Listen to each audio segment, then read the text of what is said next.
I'm going to tell you why that certificate of insurance is not worth the paper it's printed on. Let's get started.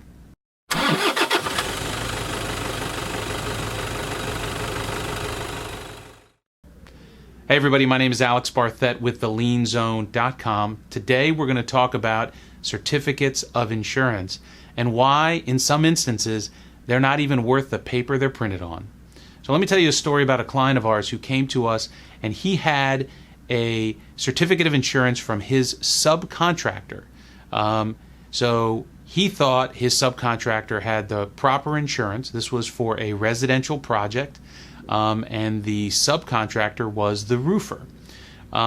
We did some digging because there were issues on the job. We got a copy of the policy only to find, guess what, an exclusion for residential construction in the subcontractor's policy. So my client, the contractor, was holding a certificate of insurance, making him believe that he had $3 million worth of coverage on this sub, only to find out after a claim could have been filed, but thank goodness it wasn't, that this policy of insurance was valueless for the job that this sub was doing. So the question you need to ask yourself is, what can you do in the course of your administration of your construction business to make sure that when you get a certificate of insurance, that it actually has value to you if you need to make a claim? So step one, start by getting certificates of insurance.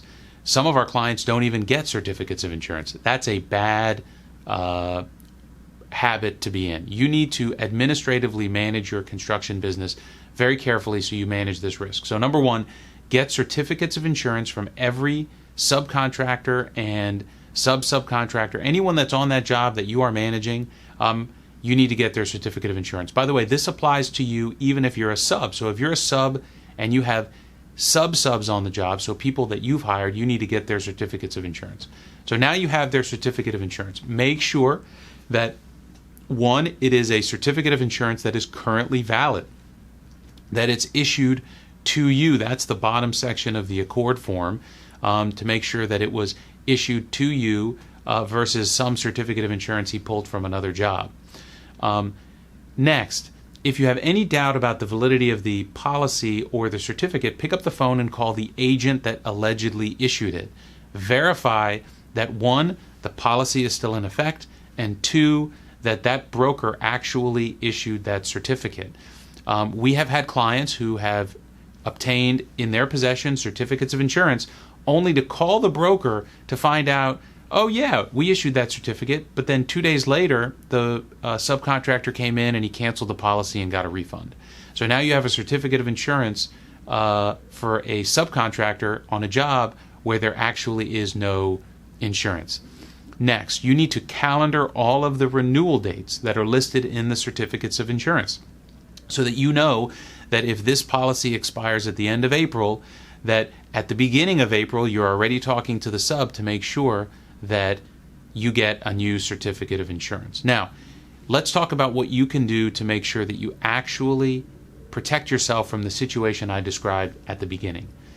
You need to, at the same time as getting the certificate of insurance, request a copy of the policy so that you can see the terms, conditions, and exclusions that apply. Now, you may decide not to do this on every sub.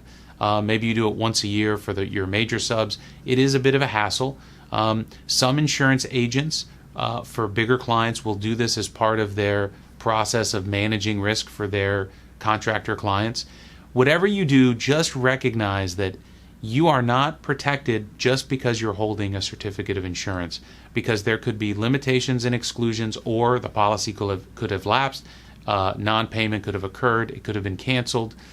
So don't fall into the trap of thinking that you are protected because you have this piece of paper. Finally, you want to make sure that your contract says two things. One, that if you do not have valid insurance that you can verify, that you can withhold payment. So that needs to be a sentence or two in your payment section of your contract. Next, you want to include a requirement that you be listed as an additional insured under the policy of insurance for each of your subs or your sub-subs. Additional insured endorsements are important because they give you the right to make a claim on the policy as if it were your own policy. So if a claim were to occur, you could make a claim on your policy, but at the same time, you could make a claim on the sub's policy if they were the ones that caused the problem as an additional insured.